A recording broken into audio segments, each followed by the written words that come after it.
When I was a high school student studying history, I remember thinking, why do I have to learn this? I'm never going to use this. Boy, was I wrong. You know, there's an expression that says, history repeats itself. And that is so true, because what we're seeing right now is a resurgence of fascism.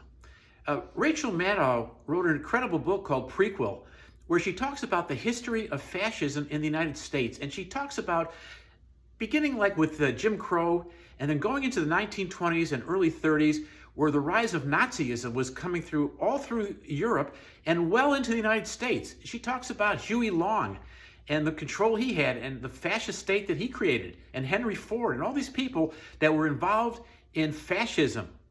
And what we're seeing now is a very similar trend happening in this country. We have Donald Trump and the MAGA supporters who are anti-immigrant, anti-Semitic, and they're trying to get a system where he's an authoritarian ruler, very similar to the people like Adolf Hitler and Mussolini, people of that nature.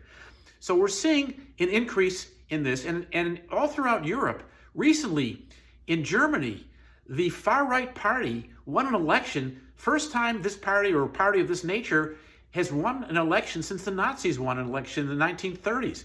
And we're seeing in other countries throughout Europe the rise of fascism. So it's a threat to our democracy. And this is a central issue that we have to deal with in the upcoming election.